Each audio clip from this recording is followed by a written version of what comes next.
அதே போல இப்பொழுது பெண்கள்லாம் நகர பேருந்துல கட்டணம் இல்லாம பயணம் செய்யறாங்க. அதை போல இனி ஆண்களும் நகர பேருந்துல கட்டணம் இல்லாம பயணம் செய்யலாம். ஆனா ஏழைகள் அனைவருக்கும் வீடு இல்லாத ஏழைகளுக்கு அதிமுக ஆட்சி அமைந்தவுடன் அதிமுகவே நிலத்தை வாங்கி காங்கிரீட் வீடு கட்டி கொடுக்கும். பட்டியலின மக்கள் வீடு இல்லாம இருக்கிறவர்களுக்கு அதிமுக அரசாங்கமே நிலத்தை வாங்கி அற்புதமான காங்கிரீட் வீடு கட்டி கொடுக்கப்படும். 100 நாள் வேலை திட்டம் 150 நாளாக உயர்த்தப்படும். 125 நாளா மத்திய அரசு உயர்த்தப்பட்டு விட்டது.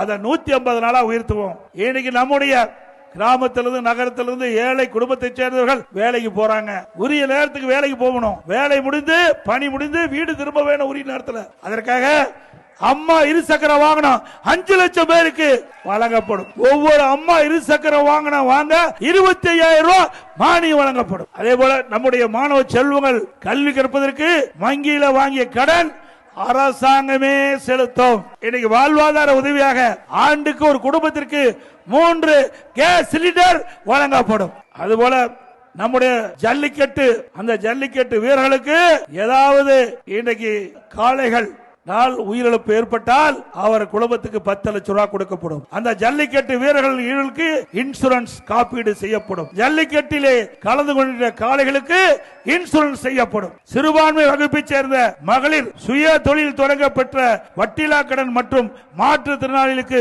கூட்டுறவு வங்கியில் வாங்கிய கடன் தள்ளுபடி செய்யப்படும். நடபாதையில நகரத்தில் நடபாதையில கடை வச்சிருப்பாங்க.